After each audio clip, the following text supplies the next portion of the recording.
मैं हूं आपकी दोस्त वर्षा। आशा करती हूं आप सभी बहुत अच्छे से होंगे। एक बार आपका फिर से स्वागत करती हूं प्रेमचंद सेगमेंट में। आज हम पढ़ेंगे नेऊर कहानी का दूसरा भाग। तो चलिए बिना किसी देरी के बढ़ते हैं अगले भाग की ओर। 3 महीने गुजर गए। झांसी जिले में धसान नदी के किनारे एक छोटा सा गांव है, काशीपुर। नदी के किनारे एक पहाड़ी टिला है। उसी पर कई दिन से एक साधु ने अपना आसन जमाया हुआ है। नाटेकत का आदमी है, काले तवे का सा रंग है, देह गठी हुई। यह नेऊर है जो साधु वेश में दुनिया को धोखा दे रहा है। वही सरल निष्कपट नेऊर है जिसने कभी पराये माल की ओर आंख नहीं उठाई, जो पसीने की रोटी खाकर मग्न था। नेऊर को घर की, गांव की और बुढ़िया की याद एक क्षण भी नहीं भूलती।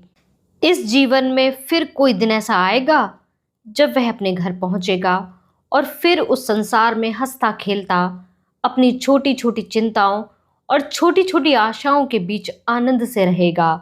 वह जीवन कितना सुखमय था। जितने थे सब अपने थे, सभी आदर करते थे, सहानुभूति रखते थे। दिन भर की मजूरी, थोड़ा सा अनाज या थोड़े से पैसे लेकर वह घर आता था तो बुधिया कितने मीठे स्नेह से उसका स्वागत करती थी। वह सारी मेहनत, सारी थकावट जैसे उस मिठास में सनकर और मीठी हो जाती थी। हाय, वे दिन फिर कब आएंगे? न जाने बुधिया कैसे रहती होगी। कौन उसे पान की तरह फेरेगा? कौन उसे पकाकर खिलाएगा? घर में पैसे भी तो नहीं छोड़ा, गहने तक डुबा दिए। तब उसे क्रोध आता कि वह उस बाबा को पा जाए तो कच्चा ही खा जाए। हाय लोभ, हाय लोभ। उसके अनन्य भक्तों में से एक सुंदर युवती भी थी जिसके पति ने उसे त्याग दिया था। उसका बाप फौजी पेंशनर था। एक पढ़े लिखे लड़के से लड़की का विवाह किया, लेकिन लड़का माँ के कहने में था और युवती की अपनी सास से पटती न थी। वह चाहती थी कि अपने पति के साथ सास से अलग रहे, लेकिन पति अपनी माँ से अलग होने पर राजी ना हुआ। वह रूठकर मायके चली आई। तब से 3 साल हो गए थे और ससुराल से एक बार भी बुलावा ना आया, ना पतिदेव ही आए। युवती किसी तरह पति को अपने वश में कर लेना चाहती थी। महात्माओं की तरह पति को अपने वश में कर लेना चाहती थी। महात्माओं के लिए किसी का दिल फेर देना ऐसा क्या मुश्किल है? हाँ, उनकी दया चाहिए। एक दिन उसने एकांत में बाबा जी से अपनी विपत्ति कह सुनाई। नेऊर को जिस शिकार की टोह थी वह आज मिलता हुआ जान पड़ा और गंभीर भाव से बोला, बेटी, मैं न सिद्ध हूं न महात्मा, न मैं संसार के झमेलों में पड़ता हूं, पर तेरी श्रद्धा और प्रेम देखकर तुझ पर दया आती है। भगवान ने चाहा तो तेरा मनोरथ पूरा हो जाएगा। आप समर्थ हैं और मुझे आपके ऊपर विश्वास है। भगवान की जो इच्छा होगी वही होगा। इस अभागिनी की डोंगी आप ही पार कर सकते हैं। मेरे भगवान आप ही हो। नेऊर ने मानो धर्म संकट में पड़कर कहा, लेकिन बेटी, उस काम में बड़ा अनुष्ठान करना पड़ेगा और अनुष्ठान में सैकड़ों हजारों का खर्च है। उस पर भी तेरा काज सिद्ध होगा या नहीं यह मैं कह नहीं सकता। हाँ, मुझसे जो कुछ हो सकेगा मैं वह कर दूंगा, पर सब कुछ भगवान के हाथ में है। मैं माया को हाथ से नहीं छूता, लेकिन तेरा दुख नहीं देखा जाता। उसी रात को युवती ने अपने सोने के गहनों की पिटारी लाकर बाबा जी के चरणों पर रख दी। बाबा जी ने कांपते हुए हाथों से पिटारी खोली और चंद्रमा के उज्जवल प्रकाश में आभूषणों को देखा। उन्होंने आंखें झपकी। यह सारी माया उनकी है। वह उनके सामने हाथ बांधे खड़ी कह रही है कि मुझे अंगीकार कीजिए। कुछ भी तो करना नहीं है, केवल पिटारी लेकर अपने सिरहाने रख लेना है और युवती को आशीर्वाद देकर विदा कर देना है। प्रातःकाल वह आएगी, उस वक्त वे उतना दूर होंगे जहां उनकी टांगे ले जाएंगी। ऐसा आशातीत सौभाग्य जब वे रुपए से भरी थैलियां लिए गांव में पहुंचेंगे और बुधिया के सामने रख देंगे। ओ, इससे बड़े आनंद की तो वे कल्पना भी नहीं कर सकते। लेकिन न जाने क्यों इतना जरा सा काम भी उससे नहीं हो सकता था।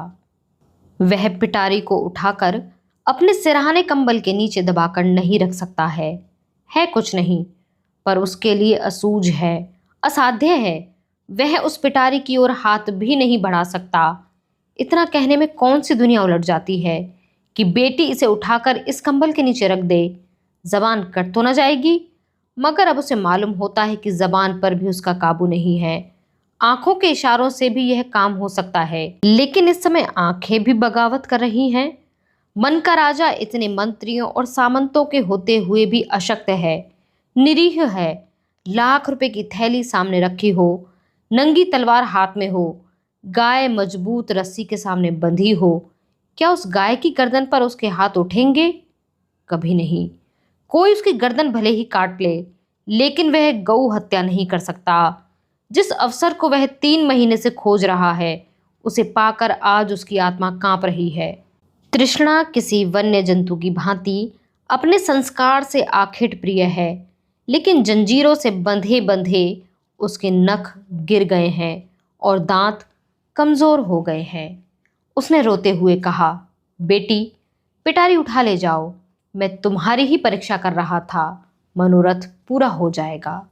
चांद नदी के पार वृक्षों की गोद में विश्राम कर चुका था। नेउर धीरे से उठा और धसान में स्नान करके एक ओर चल दिया। बभूत और तिलक से उसे घृणा हो रही थी। उसे आश्चर्य हो रहा था कि वह घर से निकला ही कैसे। थोड़े उपहास के भय से उसे अपने अंदर एक विचित्र उल्लास का अनुभव हो रहा था, मानो वह बेड़ियों से मुक्त हो गया हो, जैसे कोई बहुत बड़ी विजय प्राप्त की हो। 8वें दिन नेउर गांव पहुंच गया। लड़कों ने दौड़कर उछल कूद कर उसकी लकड़ी उसके हाथ से छीनकर उसका स्वागत किया। एक लड़के ने कहा, काकी तो मर गई दादा। नेउर के पांव जैसे बंध गए, मुंह के दोनों कोने नीचे झुक गए। दीन विषाद आंखों में चमक उठा, पर कुछ नहीं बोला, कुछ पूछा भी नहीं। पल भर जैसे निसंज्ञ खड़ा रहा, फिर बड़ी तेजी से अपनी झोंपड़ी की ओर चला। बालक वृंद भी उसके पीछे दौड़े, मगर उनकी शरारत और चंचलता भाग चली थी। झोंपड़ी खुली पड़ी थी। बुधिया की चारपाई जहाँ की तहाँ थी। उसकी चिलम और नारियल ज्यों के त्यों रखे हुए थे। एक कोने में 2-4 मिट्टी और पीतल के बर्तन पड़े हुए थे। लड़के बाहर ही खड़े रह गए। झोंपड़ी के अंदर कैसे जाएं? वहां बुधिया बैठी है। गांव में भगदड़ मच गई। नेउर दादा आ गए। झोंपड़ी के द्वार पर भीड़ लग गई। प्रश्नों का तांता लग गया। तुम इतने दिन कहाँ थे दादा? तुम्हारे जाने के बाद तीसरे ही दिन काकी चल बसी। रात दिन तुम्हें गालियां देती थी, मरते मरते तुम्हें गरियाती ही रही। तीसरे दिन आए तो मरी पड़ी थी। तुम इतने दिन कहाँ रहे दादा? नेउर ने कोई जवाब नहीं दिया, केवल शून्य निराश करुण आहत नेत्रों से लोगों की ओर देखता रहा, मानो उसकी वाणी हर ली गई है। उस दिन से किसी ने उसे बोलते या रोते हंसते नहीं देखा।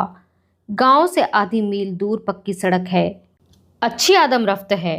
नेउर बड़े सवेरे जाकर सड़क के किनारे एक पेड़ के नीचे बैठ जाता है। किसी से कुछ मांगता नहीं, पर राहगीर कुछ न कुछ दे ही देते हैं। चबेना, अनाज, पैसे। संध्या समय वह अपनी झोंपड़ी में आ जाता है, चिराग जलाता है, भोजन बनाता है, खाता है और उसी खाट पर पड़ा रहता है। उसके जीवन में जो एक संचालक शक्ति थी, वह लुप्त हो गई है। वह अब केवल जीवधारी है। कितनी गहरी मनोव्यथा है। गांव में प्लेग आया। लोग घर छोड़ छोड़ कर भागने लगे।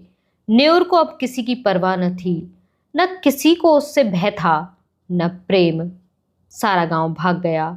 नेउर अपनी झोंपड़ी से न निकला और आज भी वह उसी पेड़ के नीचे सड़क के किनारे उसी तरह मौन बैठा हुआ नजर आता है, निश्चेष्ट, निर्जीव। यह कथा यहीं पर समाप्त होती है। आप हमें कमेंट बॉक्स में लिखकर यह ज़रूर बताएं कि आपने इस कहानी से आखिर क्या सीखा। हमारे साथ इस सफ़र में इसी तरह बने रहने के लिए आप सभी का बहुत शुक्रिया।